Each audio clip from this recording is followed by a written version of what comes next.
Good morning, everyone, and welcome to the plenary for Building Bridges Between Entrepreneurs and Innovators in Africa and the Diaspora. My name is Gillian Marcelle, and I am delighted to facilitate a conversation with 6 esteemed panelists who I will introduce shortly.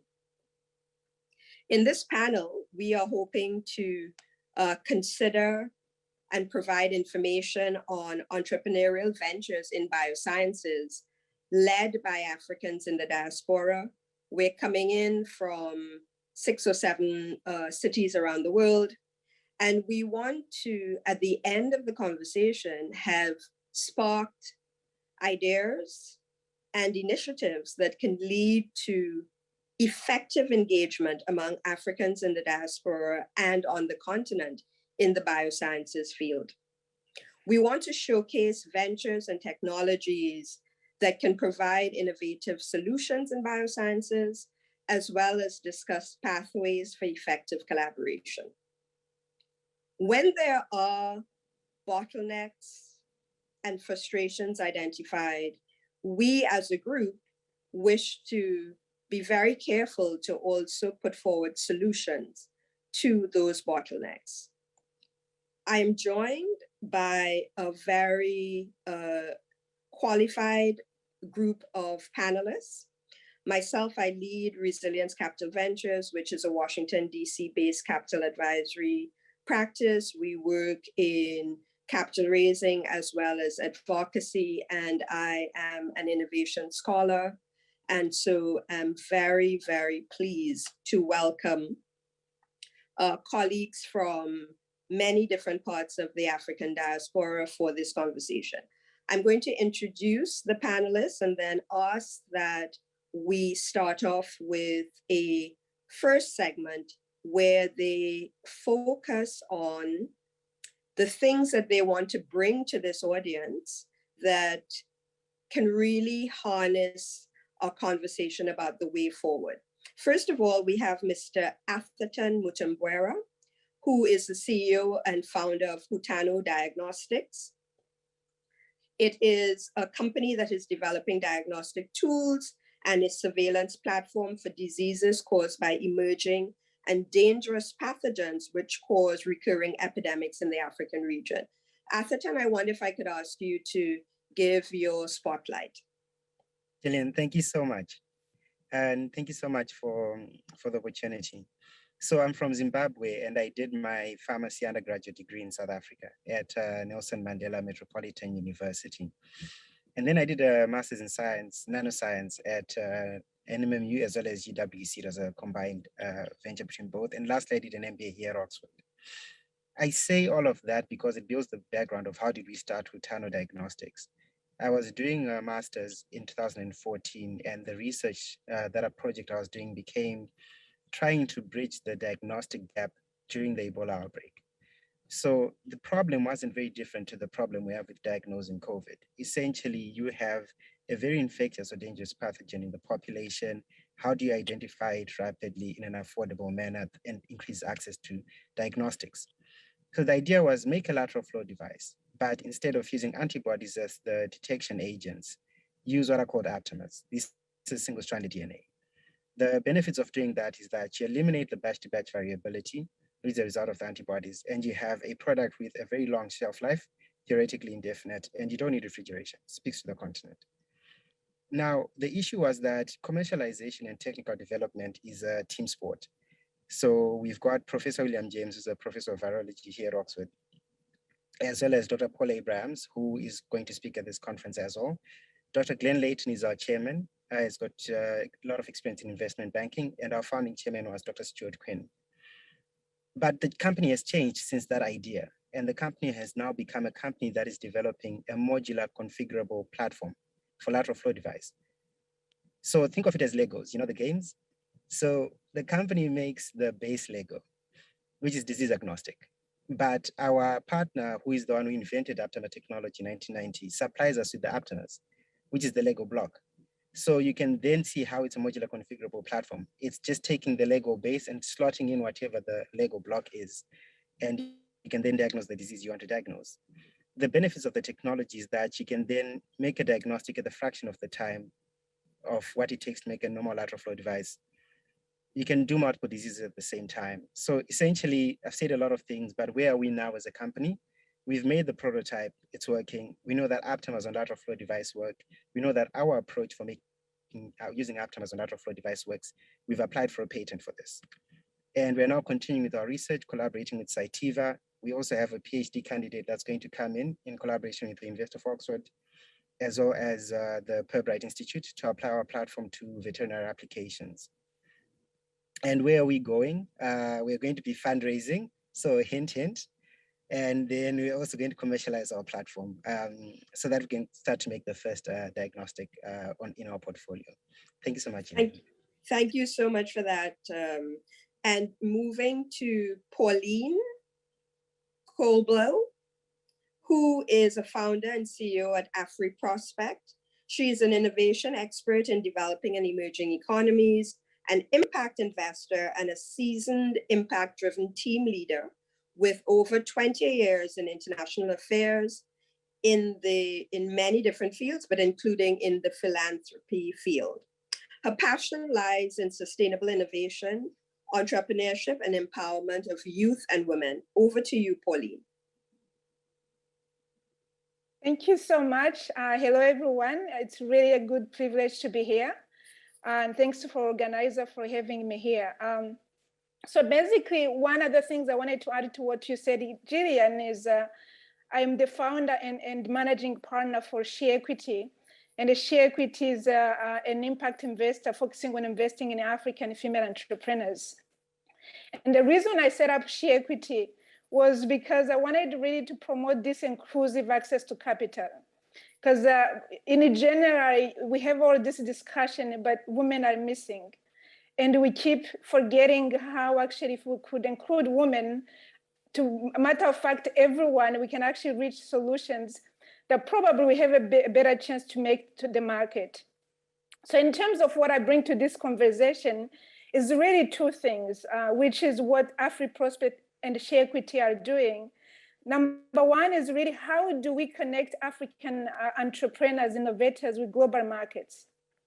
At the end of the day, like you can innovate, you can have a solution, but if you can't get it to a broader market, then the competition comes in and disrupts you, right? So what I have done the last 10 years, I was catalyzing innovation across Africa. I had a chance to work with a number of innovators from, as they say, from Cape to Cairo. And what I have seen is really how we Africans on the ground and also Africans in the diaspora, which most of us, I think we belong to the second category, can do to address African challenges by proposing African solutions to African challenges, but also to solving global challenges. So what I have done the last 10 years was to say, okay, we have all those solutions on the continent. Most of them are still at the level of invention. And I think we all know the difference between invention and innovation, to the point where we can all say, oh, we have created this. But if it doesn't make it to the market, we can always be raising our hands, defending, saying we can do something, or we can actually be investing money, investing in network, building bridges with diaspora and everyone. So what is innovated in South Africa can make it to Cairo, and from Cairo can make it to Europe, North America, Asia. So that's what I do through AfriProspect. And as I said before, through Share Equity, I wanted to make sure that we don't forget women. So my discussion will be always saying, okay, who else is being included in driving this solution, making sure that it makes it to the market and it can grow and scale, because scalability means winning globally. Thank you. Excellent. Thank you so much for that. And next we have Dr. Yao Bediaco, who is the Chief Executive Officer at Umachi Biotechnology. Yao is an immunologist with a broad interest in investigating immune function among African populations in order to better address immunopathology associated with infectious and non-infectious diseases among these populations. He's also a CRIC Africa Network Fellow and a member of the eLife Early Career Advisory Group. Over to you, Yao. Thank you very much, Gillian. So I guess my focus today will be talking a bit about Umachi and what we're trying to do. As Gillian said, my background is immunology. I got my PhD at Northwestern in Chicago. I then actually moved to Kenya for a couple of years, doing a postdoc there at the Wellcome Trust funded center. Then moved to London at the Crick for another 4 years for another postdoc, and then relocated to Ghana. And I guess similar to Atherton, sort of setting the context for how I ended up doing Umachi. When I came back home to Ghana, my initial focus was academia. So I had an academic appointment. I actually still have an academic appointment at the University of Ghana. But within 6 months, I began to get very frustrated with the pace of work. Science is very fast paced. If you are slow, you get passed by. And I began to sort of push up against the bureaucracy in universities. Now, universities are bureaucratic anywhere you are. But in Africa, you tend to have an extra layer of whatever you want to call it that just slows everything down further. And so I felt that the last 10 years have seen significant investment in capacity building on the continent, in the life sciences at least, but it's largely been focused in academia. And while that is important, I feel as though that is only part of the solution. We need that investment in academia has to translate into sustainable models of scientific enterprise. Otherwise, we still will be completely dependent on overseas funding. And so Umachi is my personal attempt to try to begin to do something about that. Umachi is about a company I co-founded in June of 2020. We've been in operation properly now for about 6 months.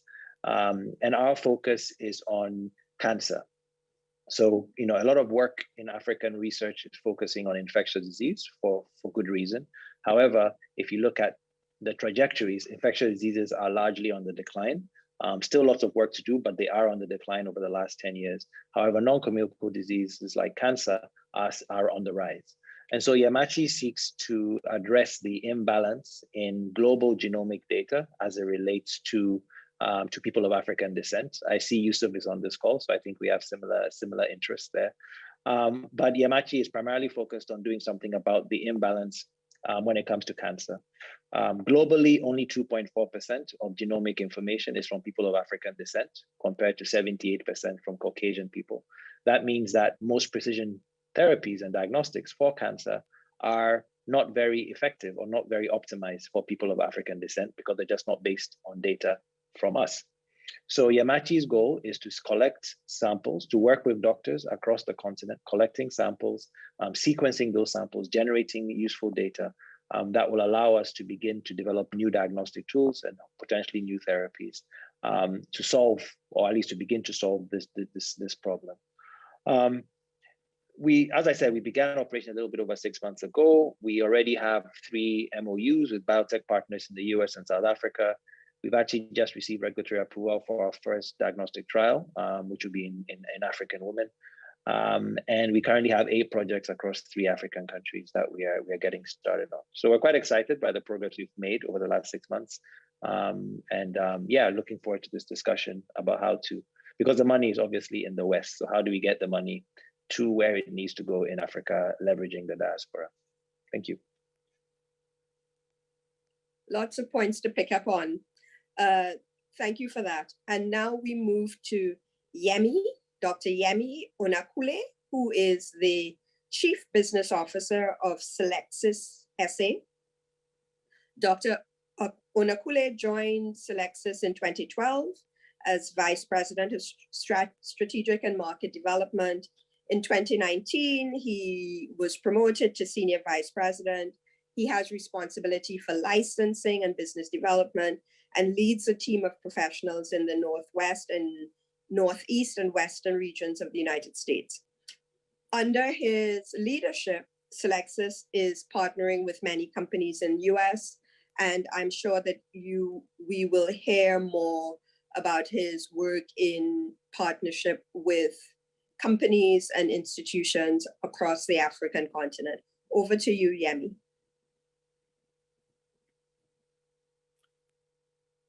Thanks, Gillian, for that introduction. And thanks to the organizers for inviting me to this prestigious conference. Actually, it's one that's really dear to my heart, because I think, like everybody here, we're all trying to figure out ways to bridge the gap for that we feel Africa should be able to take care of its own healthcare and other types of issues. Maybe just a quick point of correction.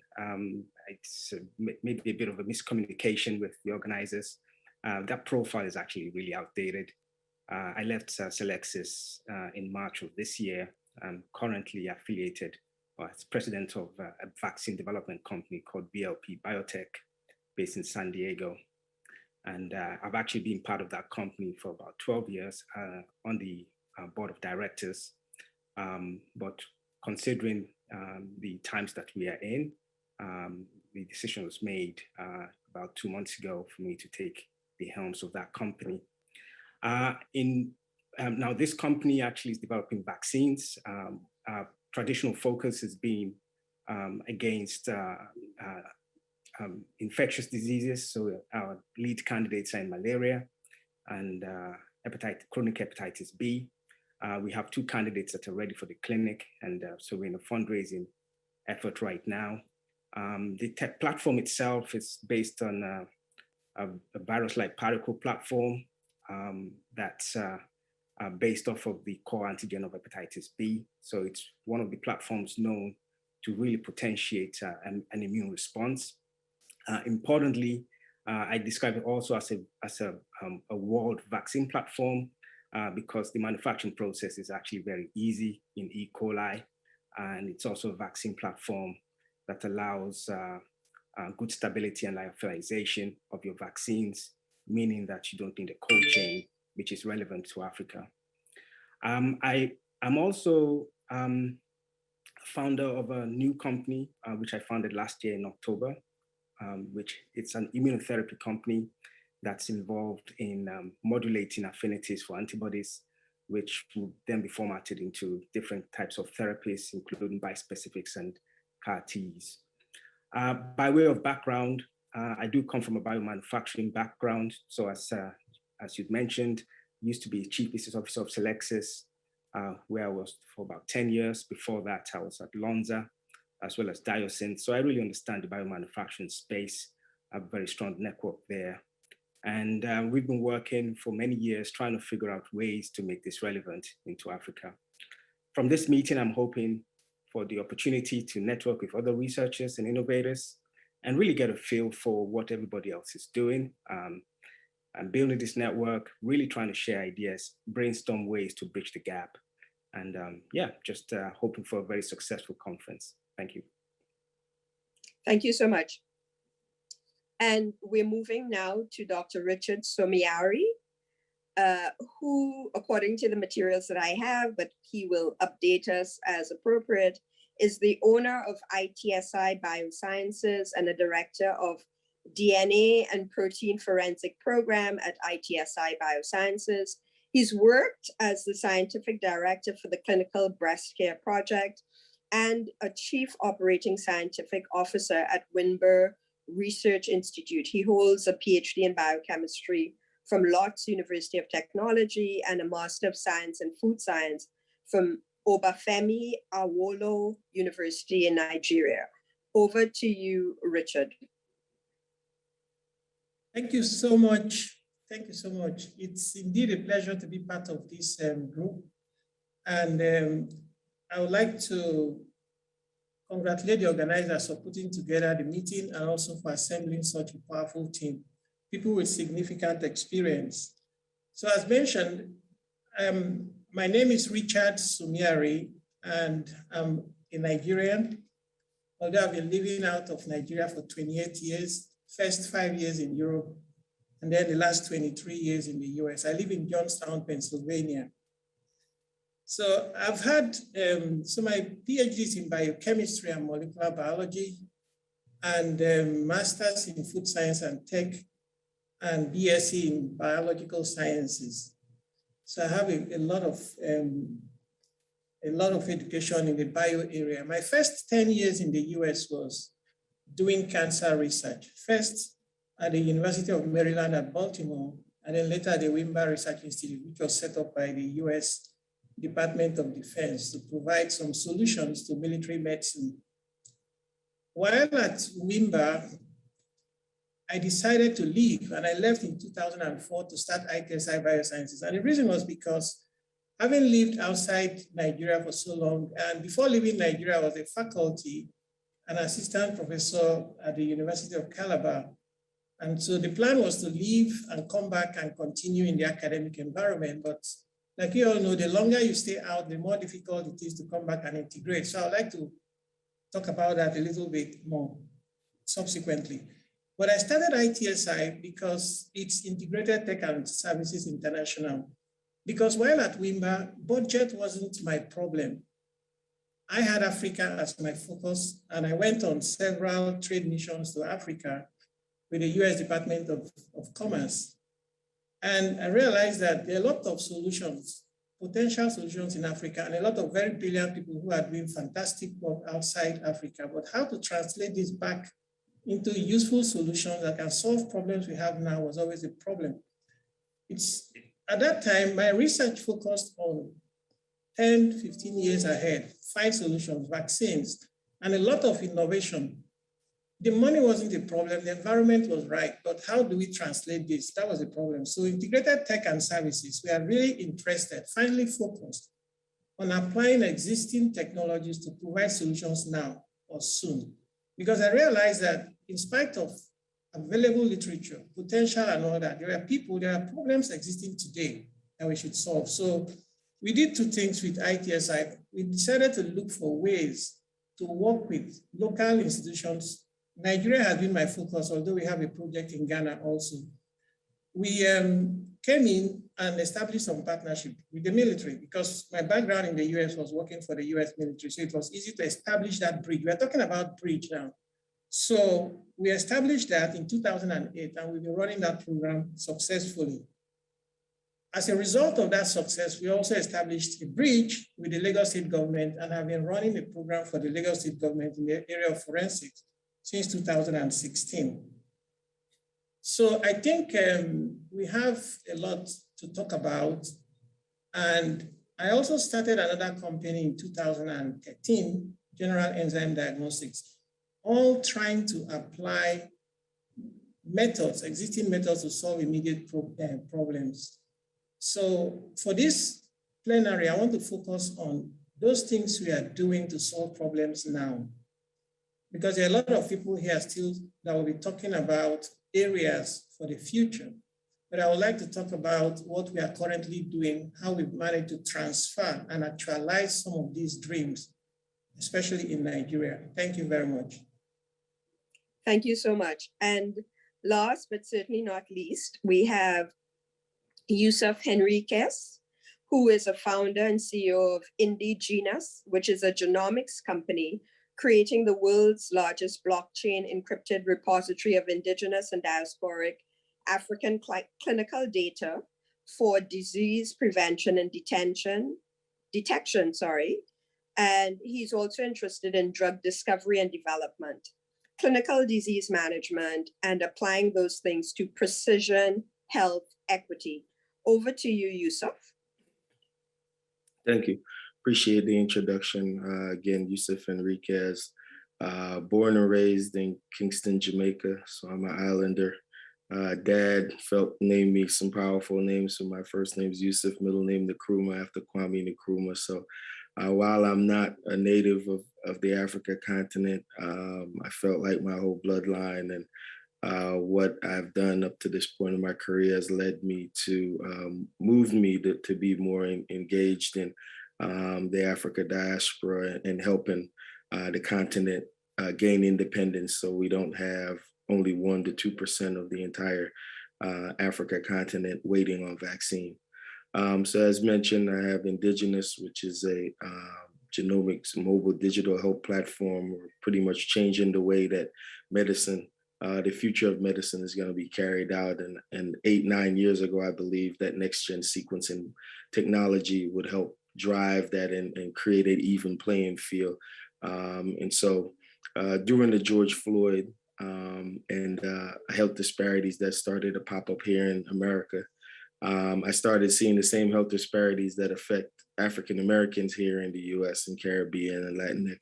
There's the same health disparities that Africa is struggling with less innovation and technology. And so I did a listening session. I put in the chat, MIT, Hacking Racism in Healthcare. MIT reached out. And so we had a very thorough discussion around the structural racism in healthcare. And that then drove to Indigenous being founded last September.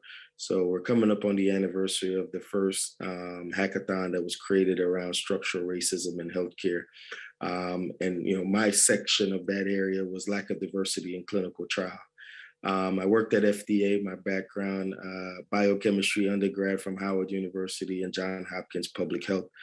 Worked at the FDA at the young part of my career, so been trained by a lot of the seasoned FDA officials there. Actually stood up a lot of the outposts for different areas. Unfortunately, Africa has not been one of those. And so my goal with Indigenous is to bring all the knowledge and technology and innovation ideas that I've learned here in the West.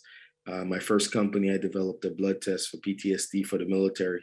So to Dr. Samarai point, military is a strong connection that I have here to build that bridge for tropical disease. I also oversaw a lot of the pharmacovigilance contracts and vaccine development, working with some of the big pharmaceutical companies as an FDA regulator for a large government contracting facilities here. So I understand government contracting. I understand how international relationships around FDA regulatory compliance, MHRA, the EUA, EMEA. So, what I hope with Indigenous is to bring that entire package to Africa to help stand up independence around drug discovery, drug development.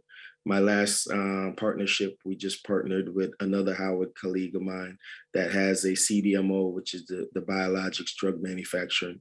Do believe that, in order for us to aggregate large data repository, we need to be able to drive our own drug discovery, which will lead to better efficacious medication for our diaspora and people of Latin and Black and Brown folks here. Pleasure to meet you guys. Excellent. Thank you so much. And I'm sure that those who are watching this plenary understand why the organizers felt that it was important to bring this group together. I want to get us in now to a conversation that picks up on a number of the points that were made in your introductions. But I do want to also ask you to be very specific and maybe to be shorter in your responses so that we can get the conversation going as well. Many of you spoke about the importance of having a conducive and facilitating environment to do that bridging. Several of you mentioned that when you attempted to do that with universities, that there were some frustrations which led to creating, whether it's startups or creating enterprises, which you are leading now. And so I wanted to be very specific and ask for specific examples of organizations on the African continent that you would be able to identify as a good possible source of hosting networks for the kind of platforms and scalable solutions that we're looking for in biosciences. And I want to ask Atherton to take this up, as well as I think that Dr. Somiari had a few good things to say about that as well. So if we could go to that specific question, and then we'll get others from the panel to come in as well. Atherton and Dr. Somiari. Thank you so much. I think the two organizations that popped up in my mind when you asked the question were Africa Bio, as well as the African Academy of Sciences, which is based in Kenya, Nairobi. And the reason is because one of the things I started to learn and to realize is that to be able to have the impact that you want, you need to have the networks and the relationships already existing. because those are the ones that infrastructure is built upon. Over to you, Dr. Somiari. Okay, so like I mentioned, we're doing some work with the Nigerian military. So way back in 2002, we found out that they were having issues with human identification. And so what we did was, when I started ITSI, I decided that a DNA solution for identification is a technology that is already in existence, well validated, and so can be applied. So we established a relationship with the military and started doing DNA banking for them and using existing technologies for human identification. They had a lot of human remains. And like you all know, a lot of terrorist-related incidents in Nigeria. And so there are a lot of casualties that need to be identified. So this was a good example where biological sciences could provide an immediate solution to an immediate problem. The second platform is in forensics. You know, we talk about vaccines. Vaccines are extremely important and new drugs are extremely important. However, there are existing problems today. So we also turned to biological sciences as a solution. Lagos is the largest city in Nigeria and the most populated also, and the crime rate is extremely high. And although we all know what forensics can do in the US and other parts of the world, reducing that into practice requires some set of skills and expertise. So we were able to set up the first ISO certified forensic lab in Nigeria, in Lagos, to use biological sciences as a tool to solve real problems in the environment of rape, burglaries, and homicide. So those are two areas that biology science can help to solve immediate problems. Thank you. Wonderful. I want to then go to the other side of that equation and ask Pauline, Yusuf, and Yao to actually speak to the ways in which private sector companies, whether they're startups or not, can actually also play a role, and what sort of incentives might be necessary for setting up private enterprise in the African biosciences space. And I know, Pauline, you had some very good ideas about this. So if I could ask Pauline, Yao, and Yusuf to engage on the role of the private sector. So perhaps let me just give you a concrete example of the work we have been doing at AfriProspect. So we've been working with different scientists and other innovators across the continent who actually have created solutions that are scalable and are providing basic solutions that are needed on the global markets. Because again, as I said in my introduction, this is one area that I have identified, and also not just me, many other people, as an area needing more work, because the inventions are many on the continent. The question is, how do you scale them, right? So one good example is a professor based in Fez University, Prof Gillian Marcelle. His research and his innovation is around alternative to antibiotics. So now we all know that before COVID, actually WHO has listed resistance against antibiotics as being a challenge number one, public health issues number one. We're not talking about today because COVID has taken over. So this professor, what he has identified was like there might be other way to actually provide solutions that you can use without using antibiotics that will have the same impact. So he started by working on livestock, looking at, because he understood early on that actually one way to develop also resistance against antibiotics is because of what we eat. So if you eat meat from a cow that have been treated by antibiotics over and over, your body will build up and then at the end you resist.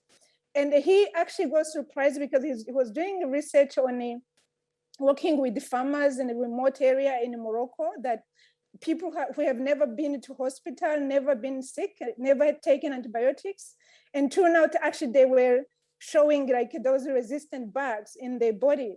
So his solution is basically he uses like essential oil. It's the solution is based on using essential oil, and some of the ingredients that he takes from Morocco. And this, you can use it instead of using antibiotics. So now this solution is on the market in Morocco. And on the top of this, actually, one of the things that I learned recently when I was talking to him, if you utilize this solution, for example, because you use it to add it into the feed for your livestock, it could boost like the quality of milk, the quantity of milk, but most importantly, also it can actually reduce methane. So now, everyone is now, awake about environment and everything. So you can imagine like this solution, one, prevents you from, developing a resistance, allows you to reduce methane because we still need cows anyway, we eat meat. And also you can increase the quality of milk to the point that the cows that would have used this product will have a better quality for better cheeses. I'm mentioning this because I'm based in Switzerland, and cheese is quite very important as well. And then, of course, the quantity. So I've been working with him to get this product to the global markets. And I can tell you it has not been easier because, number one, when you say, okay, this product has been invented in Africa, we among ourselves, Africa, we're proud, we know what we do is we have a good quality, but there's still this level of skepticism when you say this product is made in Africa. And I think it's not the same level when a product is invented by an African in diaspora. I don't know why, but on the other hand, I know why. I think we all have our own assumptions. But basically what we're doing with, working on with Adnan to say, okay, what do we need to introduce this product in the European market? And we're working with different organizations, basically to bring sample, test them, and then register the product in those markets. So you can actually be able to introduce it because exporting the product didn't work. We tried different angles, it didn't work. On the top of this also, perhaps something worth mentioning, the same professor won actually European Patent Award for the also alternative to antibiotics for human. So that was still like a patented, research, but he has not finished the product. Now the product is on the market in Morocco. And, due to the research, he has also demonstrated that today, this product can actually be a booster as well for, immunity, our immunity during this whole COVID, because everyone is wanting to take a third dosage because of, to build immunity, actually can use his product. But again, all these things, all those things. Thank you so much for that. We'll come back to some of that, but let me get Yao and Yusuf in on the role of the private sector, whether it's startup companies or other kinds of companies. What would you want to have this community think about in terms of how we bring the private sector in? Well, I guess, from my perspective, the private sector is important because without it, I don't think we achieve sustainability. Our academic models are entirely grant-based, and our governments currently do not provide very much support, if any, for research. So, I've been doing research in Africa for the last, probably 8 years. I've never had a grant from an African government. All my research is funded by Europeans or Americans, right? I've had grants from, Wellcome Trusts, from the UK MRC, from the NIH. It's all other people's money. And so the narrative of what you hear is African governments need to give more. African Union has all these resolutions, but to be honest, I'm tired of African Union resolutions because they typically don't mean anything in real terms. So you have all these resolutions and all these talk about increasing the proportion of GDP that is invested in research, but it's yet to show up. Now, I believe it will happen, but politicians, they go with the flow. They go with what the public sentiment is. And it's difficult. I can see how, as a politician, it would be difficult to justify spending $30 million in a country where that would be a lot of money on something like a research project that is going to yield results maybe in 5 to 10 years when people don't have roads or people don't have what we consider common essential necessities. So this is where the private sector, I think, has to come in to demonstrate to people that science can actually be commercially viable. Science is not just about doing stuff, making vaccines and handing them out for free, but biotech, for instance, in Europe and North America is a $500 billion a year industry. Africa has significant resources, whether plant or human, that could make us a huge segment and grow that industry to $1 trillion, right? And so, but that is only going to happen with private sector. Now, the challenge with private sector is nobody wants to invest in Africa for things that are high tech. So because, African investors, in my experience, don't understand biotech very well. When I've gone to them to try to invest, I always got, where's your revenue model? And I'm like, well, the revenue is going to come in 5 or 6 years. It's a long runway. They don't get venture capital. African investors get private equity. They get sort of buildings for rent. But when you walk up and say, I want $50,000 to go into a biotech startup, sort of a venture enterprise, you don't get. So the money is in the US. The problem with that is American VCs are very hesitant about investing in things in Africa that are considered bleeding edge. If you were to pitch some social enterprise, you'd probably get a lot of purchase. I am pitching to do next generation sequencing of cancer. It sounds too complicated to be done by an African. So that is the challenge. We need private sector, but private sector obviously requires significant investment, and biotech is probably some of the most expensive sort of work with a long runway. And so we need to begin, maybe through groups like this, to redefine the narrative that work like this is doable in Africa. It is necessary in Africa. And maybe tap into resources like diaspora funds where it's with an African focus that can purposely ring fence money to go into not just low tech. Low tech is fine, but Africa also needs high tech. Africa needs AI. It needs everything that you see in the West. And so there should be some money set aside to do really risky, but really cutting edge at things in Africa, for Africans, by Africans. And when that happens, I think we will begin to shift politicians' mentality, say, oh, that's pretty cool. Maybe I might get votes if I supported companies like that. But or academic research, till that happens, I don't see our governments investing much in research. And so, we're not sustainable. Okay, thank you. And Yusuf, do you want to come in there? Yeah, well said, yeah. My addition to all he said, which I agree on, is capacity building. And I think that's where private sector, is going to have to prove that model out. And then hopefully that then drives some of these governments to understand the importance of investing in high tech.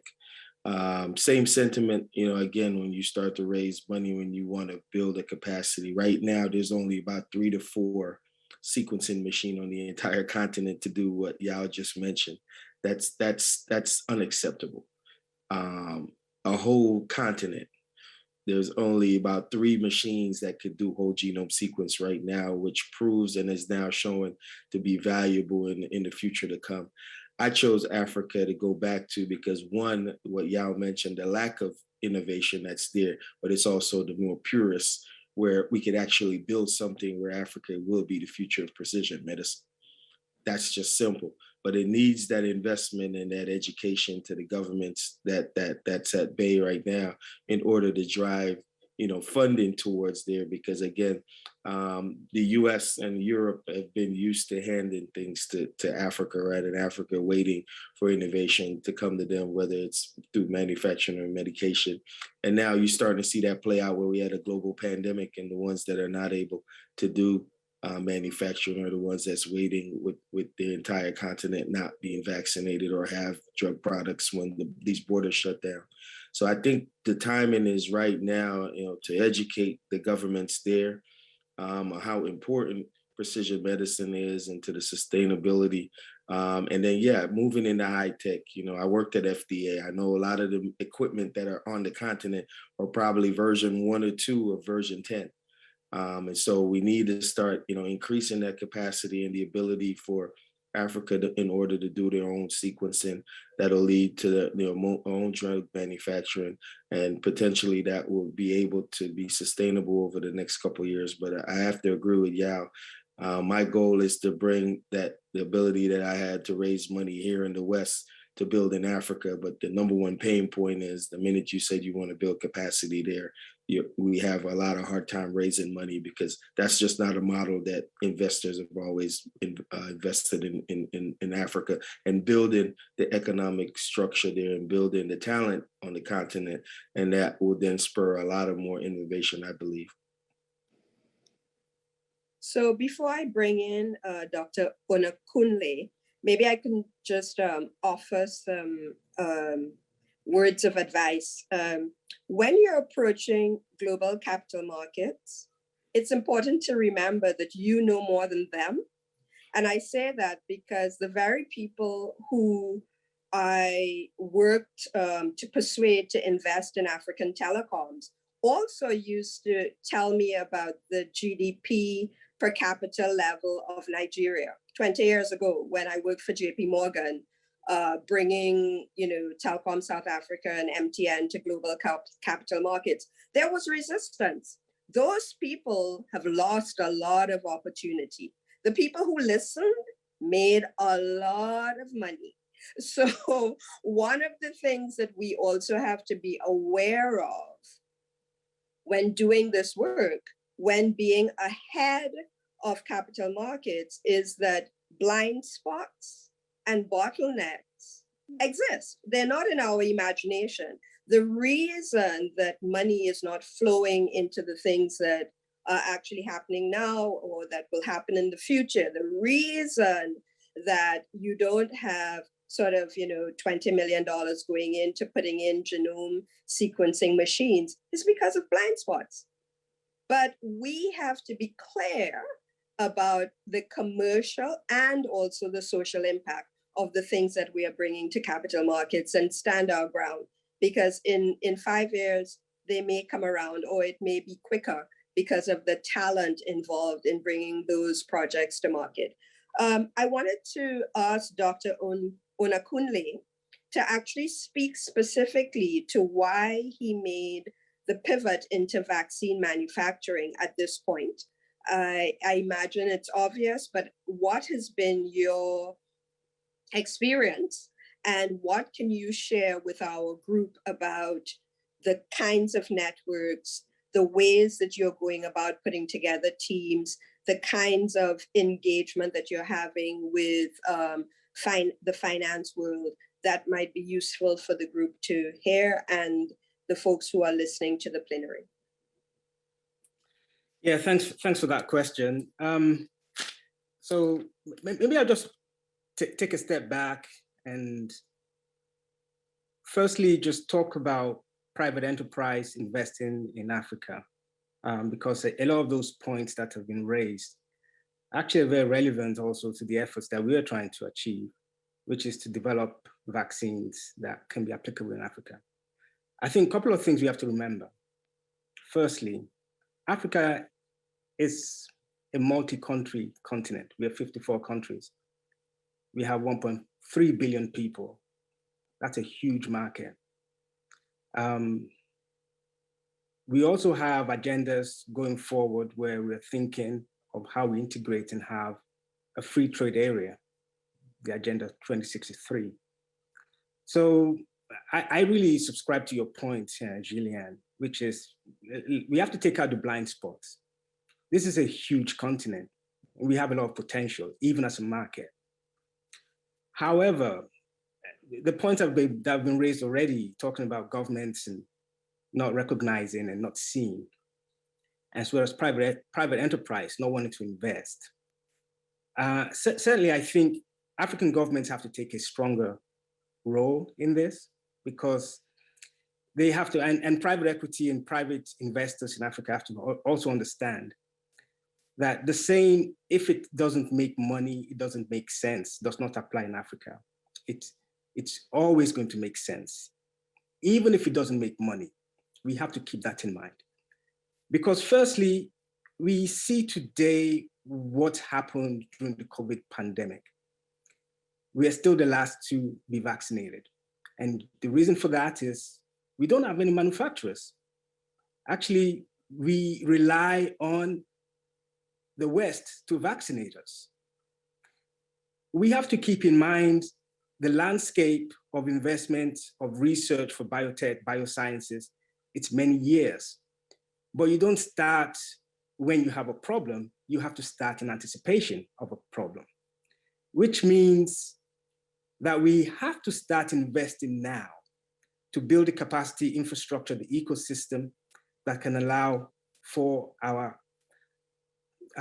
addressing of this existential threat, because this is how I see it. So how did I get involved in vaccines? As I mentioned, I'm Nigerian. I did my undergrad in Nigeria before moving to the UK for my postgrad.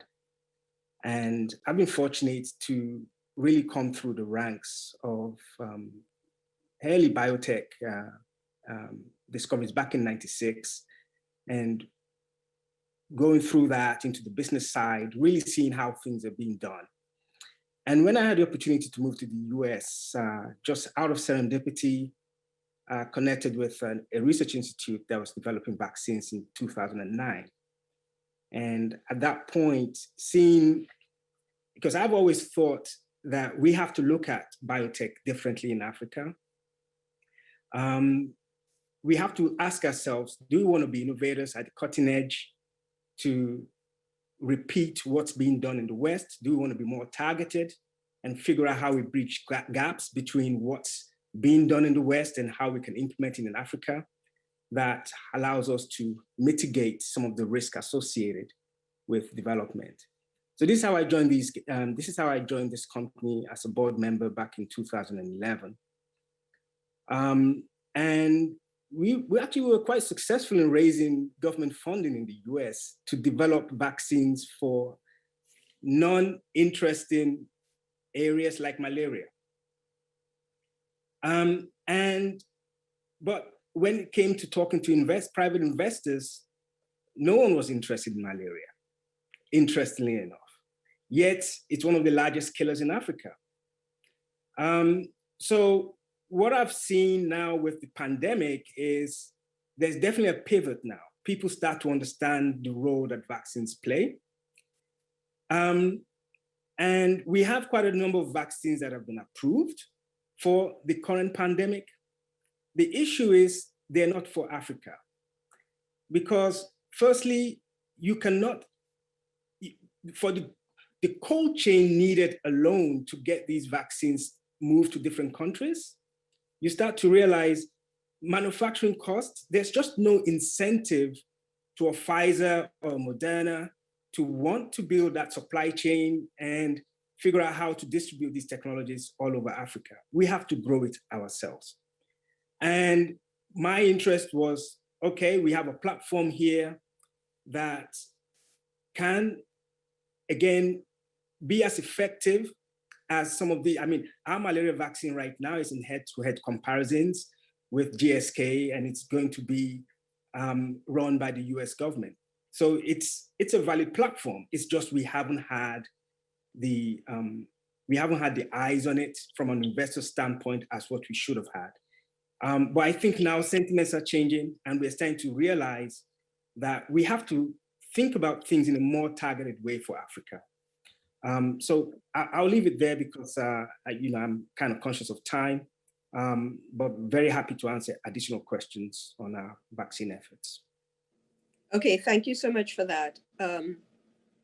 I wanted to ask the panel to pick up on something that I haven't heard yet mentioned in terms of the unique biodiversity and its impact then on bioresources that can be used as inputs for some aspects of bioscience within and across the African continent.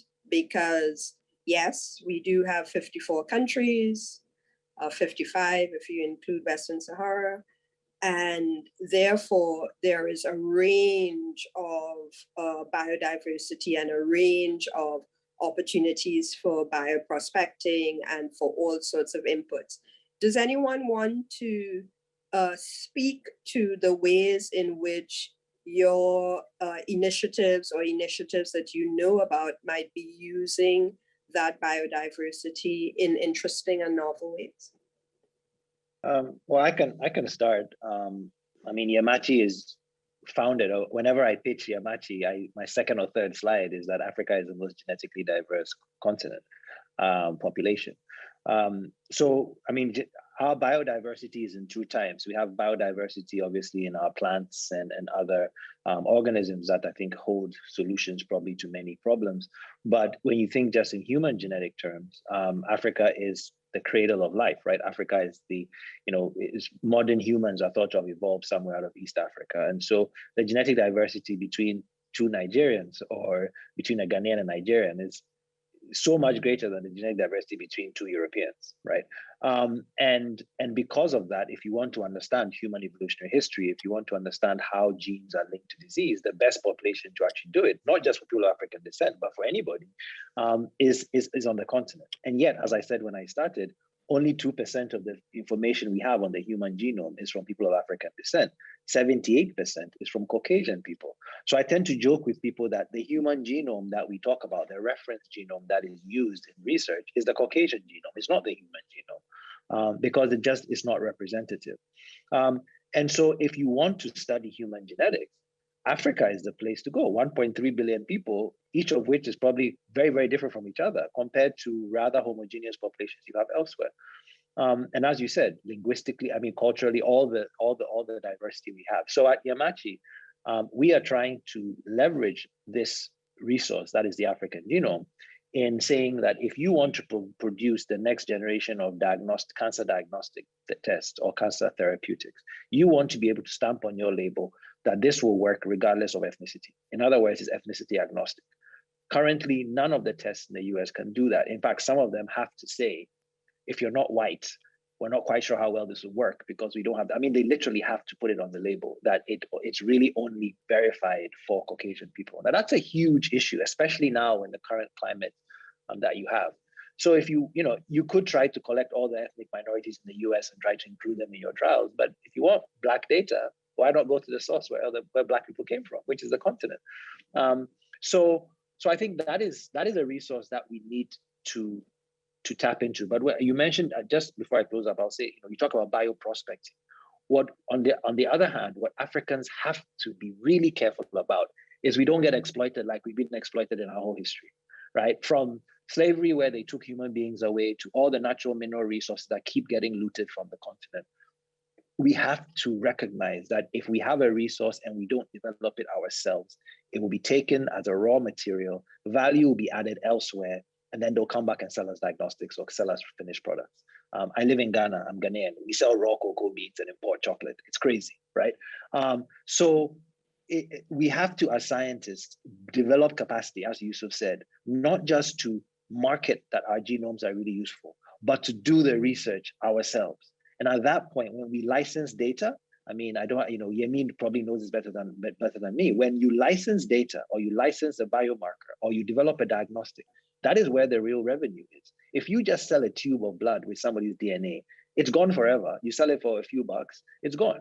And it will be mined for the next 20 to 50 years, and you will never see a penny from that. So I'm really personally against the idea of shipping samples. That should never happen again in Africa. We should be building capacity, generating data, and then sharing our data through equitable ways to generate real revenue and real development in our scientific ecosystem. Well, for me, the panel just got alive because. Sorry. Let me just make the point to link to that. For me, the panel just became alive because an asset that does not yield benefit for the owners of that asset is going back to 500 years ago, where we are at the mercy of an extractive system. And so with whatever we are imagining, and even if we have to help African governments to understand why this is so important, I think that the points that you've just made, Yao, are fundamental to how any future architecture should be done. Over to you, Richard. Yes, I just want to add to what Yao discussed, and I think everybody here will agree. So way back in 2006, when I was still interested in biomedical research, I realized the lack of data from Blacks, Africans. And I know that they are poorly represented in all the databases that are being used in the US, especially in the area of drug development. So I worked with the team that set up the Association for Good Clinical Practice in Nigeria way back in 2006 to try to change the way clinical trials were conducted. Well, after it was established and several trainings were conducted, that is to build up capacity. That still did not translate into more clinical trials coming to Nigeria. Now in 2008, because one thing that is very important, one of the advantages of putting together people from different backgrounds in this panel is that there are things we would really like to do, but what can we actually do? How can we reduce some of these ideas into practice? That's what I've been interested in. I've been doing in the last 20 years. In 2008, Nigeria is, of course, a small Africa because we have several tribes, thousands. So the Nigerian military, now this is just an idea how to approach some of these problems. The Nigerian military represents all the tribes in Nigeria because it's quota system, which gives us an advantage. Okay, so that we identified in 2002, but we were able to actualize the process in 2008 to establish the DNA bank. And the reason was to use it as a way, okay, what we called at that time, research of military significance. But my interest was to push it beyond research of military significance. So we set up the DNA bank in 2008. And as we speak, we have 200,000 samples in that bank, which now provides a platform to create some of the answers that have been lacking. That it will not be totally representative of Africa, but it's going to be more enriched than the African-American data that is available in the US. Now, here's where it becomes interesting. So 2008, we established a military program. And then in 2016, we established the Lagos State program, also based on DNA technologies, approaching social issues with commercial potential. This is how a small business can interact with government and overcome some of the challenges that we all know about. And then the next step was to establish the same relationship with the National Biotech Development Agency in Nigeria. So boom, we now have solved the problem that people have been talking about for so many years, but not reducing to practice. So now you have a military DNA bank that represents a huge representation of the Nigerian population. Then you have a forensic center that relies on unique genetic fingerprints to establish human identification, okay, for the public, but also for the military. And then you have the National Biotech Development Agency still using existing DNA technology. So suddenly we are able to solve some of the problems, not all of them, okay, concerned with which database will you use to accurately identify an individual of African origin with 99.9% accuracy. Presently, we are using the National Institute of Science Tech NIST database from the US, which has a small representation of Africans.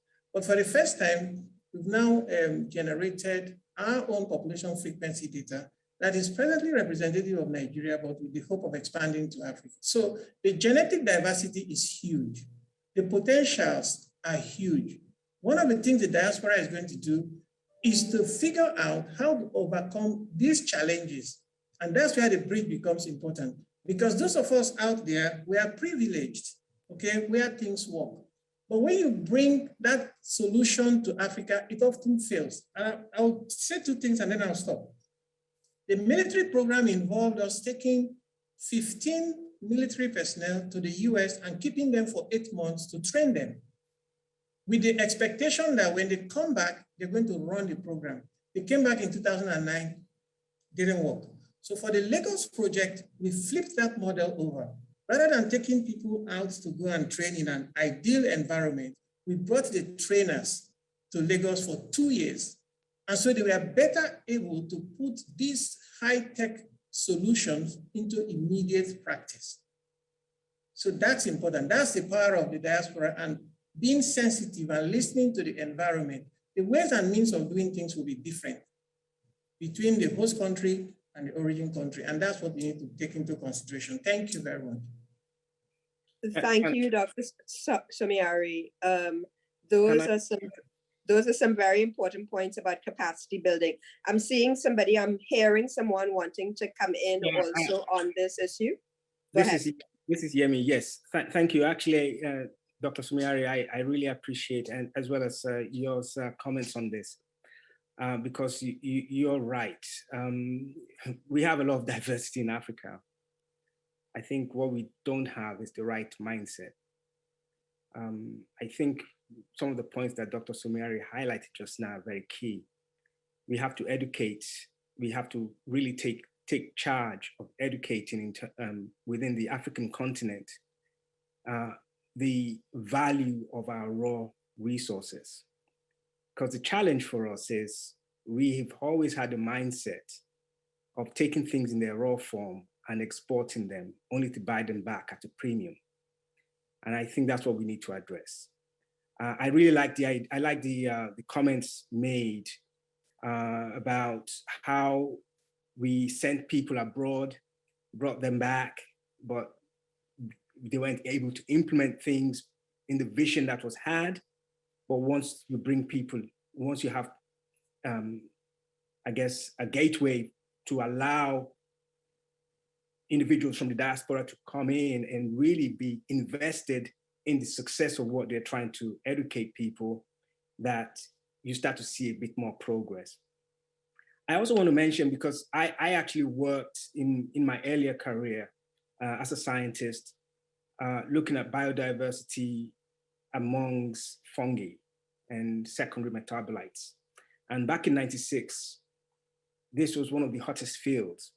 Africa has been known, in fact, within Nigeria alone, the amount of biodiversity we have in the fauna and flora is exceedingly high. Many of the old chemotherapies that we see today are coming from plants that were discovered in Africa or in other tropic climates around the world. But we don't, or currently I don't think we've really seen an appreciation for these resources in their raw form. We only see it after it's been made into a product. Well, the challenge is somebody's investing to make it into a product, and they're putting lots of risk capital to invest. We have to change our mindset. We have to start looking at these internal resources as our nest egg for our future generations, and start to think about constructive ways, as we are doing today, on how can we actually educate the people to start investing and not looking at this in a short-term return, but in a long-term return. As I mentioned, it's not about what you're going to make in the near term. The return for us is the capacity infrastructure that allows us to actually compete in the long term. So that's all I wanted to say on that point. Okay, before I bring in, because I want to bring in Atherton and Pauline on the issue of how do we work better as specialists from the diaspora with our counterparts on the continent. But I wanted to pick up one point that you made, Yemi, about needing to change and to educate folks on the continent, because we have been exporting raw materials, and to just sort of correct that we weren't doing that voluntarily. There was a thing called colonialism and there was a thing called a plantation economy, in which there was a systematic approach to exploiting the resources of the African continent and the rest of the colonial world. So when you speak about where we need to change the mindsets, perhaps the mindset shift needs to take place in those colonial powers just as much as it needs to take place in the places that were exploited. Because because as well, on the point of, recognition of our resources and so on, just one statistic, 70% of people in South Africa go to what are regarded as indigenous healers. And wisely, the insurance companies in South Africa have allowed people to claim those visits, so that there has been a sort of legitimization of what was always happening.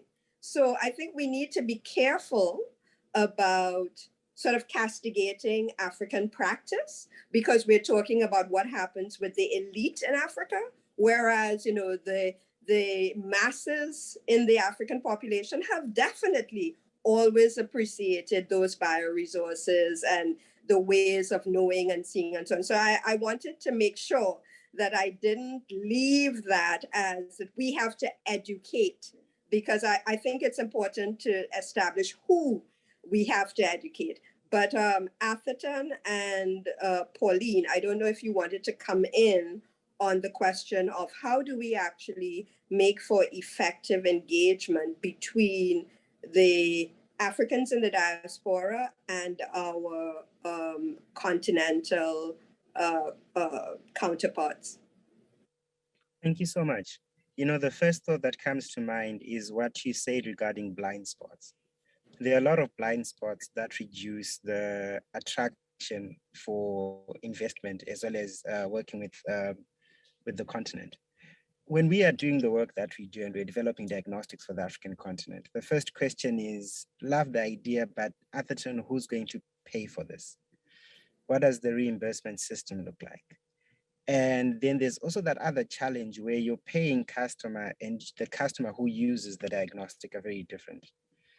And so I'll jump from what I've just described to go and speak about what some of the policies that Yaud mentioned earlier on. So from the Lagos Plan of Action 1980, the Yamoussoukro Declaration for Free Air, we are seeing in Africa that's trying to integrate the economy and trying to just realize that Pan-African dream of the likes of Thomas Sankara, Kenneth Kaunda, Julius Nyerere, and Kwame Nkrumah, in honor of Nkrumah, was on this call.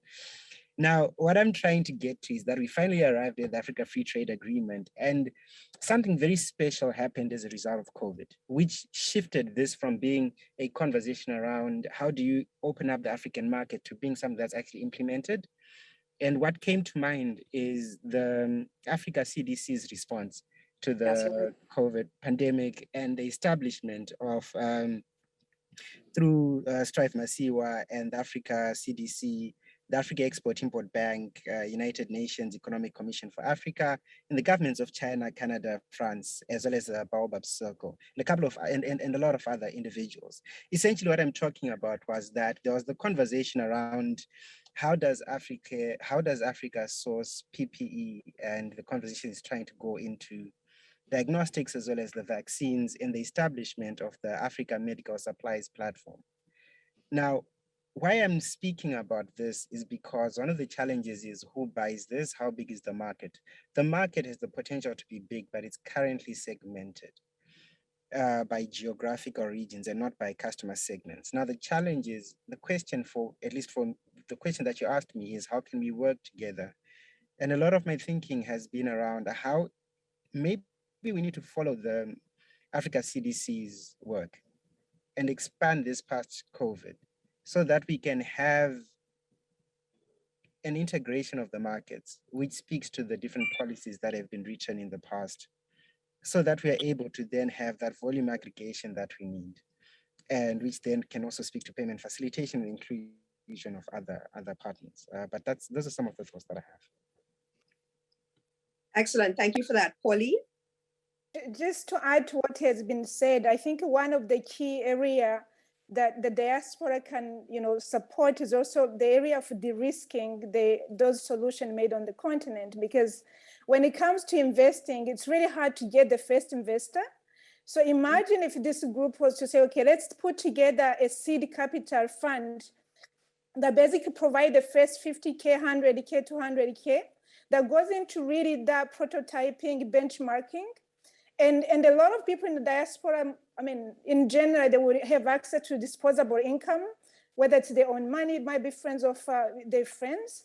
So being able to get that initial capital, then we'll address this other gap, because at the end of the day, as you said, Gillian, investors are driven by risk. They usually tend to be risk averse. So if you can actually be able to show them that you have addressed the initial risk, and show them concretely that this product is working, there's an initial investor backer, and then there's a community that plugged in to start looking at how do we get follow-on investment, I think we can start being able to address some of the issues we're seeing. So the second part as well, as I like to highlight, is again, in terms of scaling. So that initial part of getting a product to the market, but we should not be thinking short-term. We should be thinking, okay, after we have done that, then what? We want to see more African innovation solving global challenges as well. So if the one way the diaspora can engage, and a few things are already happening, is to look at the existing networks they belong to, and plug in African continent. So there's an example of one group I work with in Zurich that has already established a network between Europe, North America, and Asia, just to scale European innovation. So now we're trying to see how do we plug in Africa. And I think if we do that, again, it de-risk, provide seed capital, work with partner to provide follow-on investment, we can address some of the issues that have been discussed. Thank you.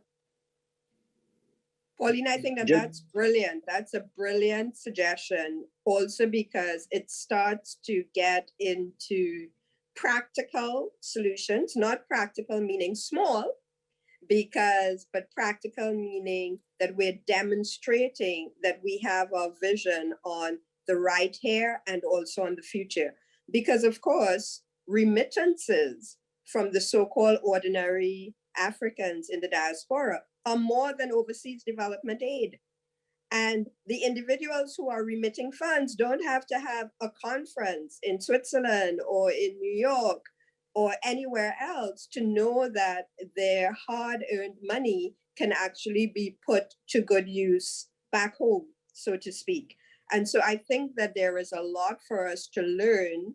And when we are speaking about the African diaspora, we also have to change our mindset and think about not only the elite, because there are many persons who are part of the African diaspora who are, hardworking individuals who are contributing as well.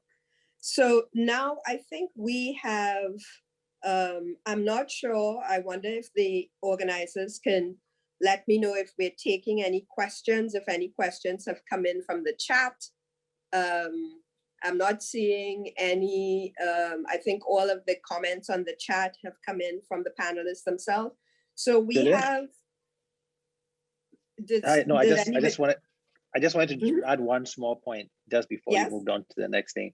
I think something that we haven't yet also maybe completely nailed is I think we need to change the tide from, even if it involves diasporans, changing the tide from solving Africa's problems for Africa to helping Africa to, partnering or, being an ally to people in Africa to solve their own problems. The colonial mindset has always been very missionary, like you come in and you plant something, and that has completely failed for most parts. And I think the diaspora has to be careful, because the blind spots are not just, it's not skin color that causes your blind spot, it's your experience. So if you've spent 20 years in America, you have the same blind spots that Caucasian individual has. So the diaspora is actually, sometimes we are guilty of greater blind spots because we think we know. So we don't even have the humility oftentimes, because we think, well, we're African. I went to high school in Africa and I know everything about Africa. But I mean, when I came back to Ghana after 18 years, I didn't recognize Accra, right? I mean, the city had completely changed and everything had changed. And so I had to spend time learning from my colleagues who had, even if some of them were diasporas, who had come back before me, and sort of re-educate myself. And I think what I have learned is, if Africa is to succeed, and I believe we will, it's going to be about local initiatives that solve our problems. And the role of people abroad is either come back home, spend some time learning and build something from scratch at home, or if you are the bridge, then be a bridge, but don't try to transplant your idea into it, because if you just transplant an idea, it will die. That is why people trained abroad who are sent to come and do something, it doesn't work. You have to ruminate on it yourself. It has to be organic. And when that happens, then you're willing to put what it takes, because it's very hard, right? You need that organic, you need those roots to allow an idea to really flourish. So I think we just have to be careful that even as diasporans, we recognize that the blind spot is not skin deep. It's in the exposure and the experience.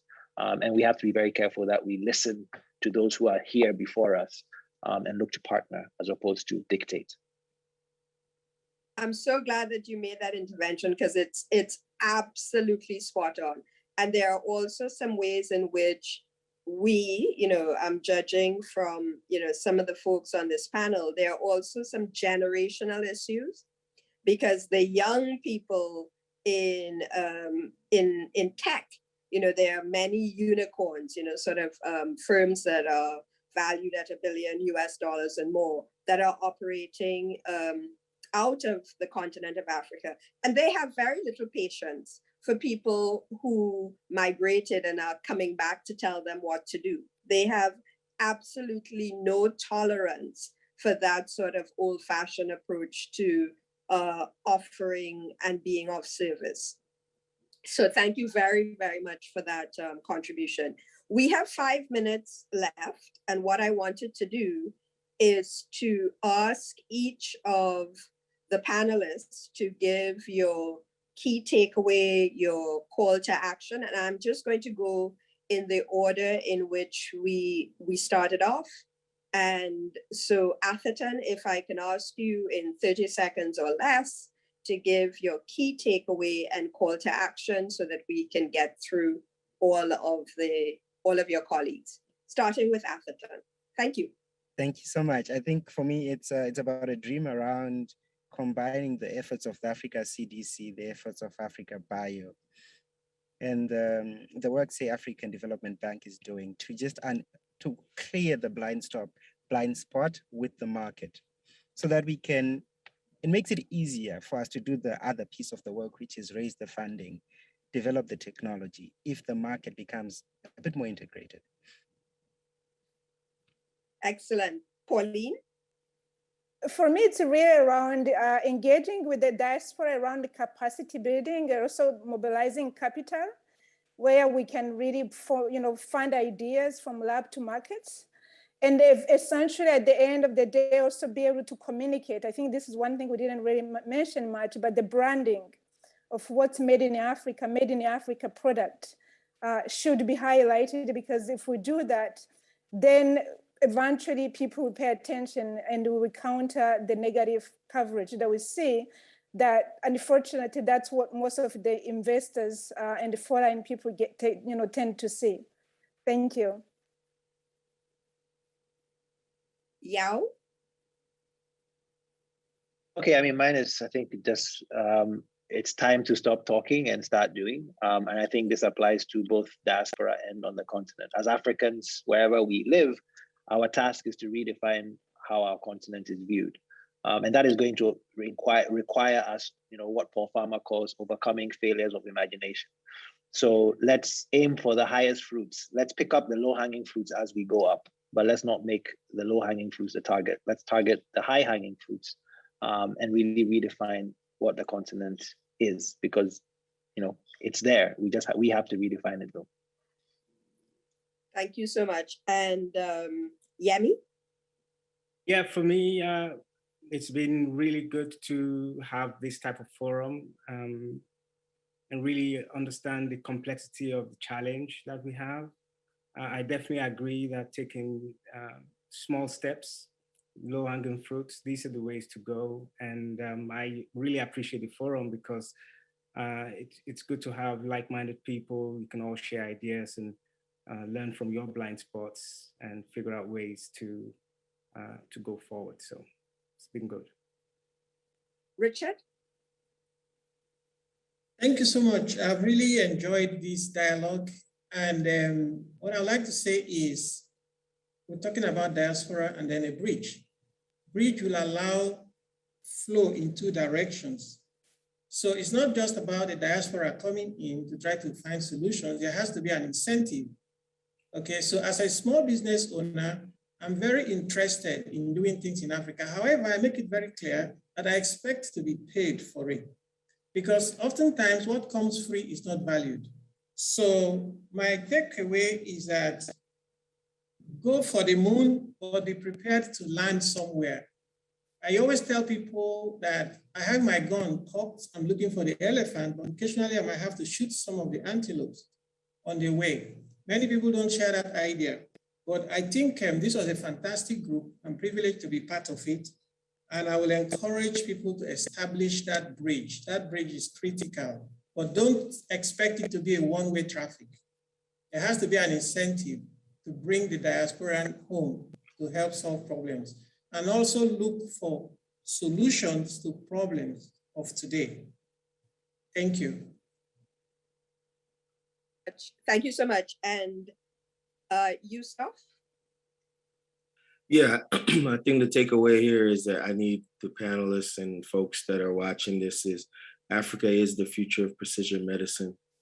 You've heard Yao identify a lot of the key points that I agree on, but who owns that is going to be the driver. And so the takeaway for me here is that I need Africa and African Americans to open their eyes, and we need to start building our own infrastructure and creating our own capacity.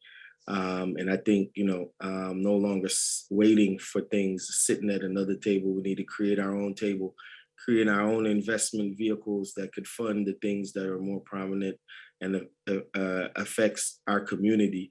I think that's where you'll see the value added, where, that will push the paradigm with investors, whether abroad, here in the US or the West or Europe, to start paying attention to the innovation that's coming out of the continent, and the science and the technology and the smart individual there that we could build that capacity. So for me, the takeaway is just making sure that, why I started Indigenous wasn't because I wanted to start another company. I saw what Yao mentioned was that another resource from Africa was going to be taken, used, and the individuals that are not being benefited from there are Africans. So pleasure to be on the panel with the esteemed colleagues, and looking forward to further dialogue with all of you. Thank you so much. It is left to me then to thank each and every one of you. I think this has been a fascinating discussion. And I also want to, on your behalf, to thank the organizers of the BioAfrica Convention and to assure them of our continued interest in this field. I think that there have been many, many good ideas about how the diaspora can be a bridge for scaling African biosciences in meaningful and impactful ways. And I look forward to continuing the discussions and collaborations with the panelists here and with the organizers of the convention. Thank you so much. And I hope that this was as enjoyable for those listening in as it was for the panelists and for myself. Thank you very much.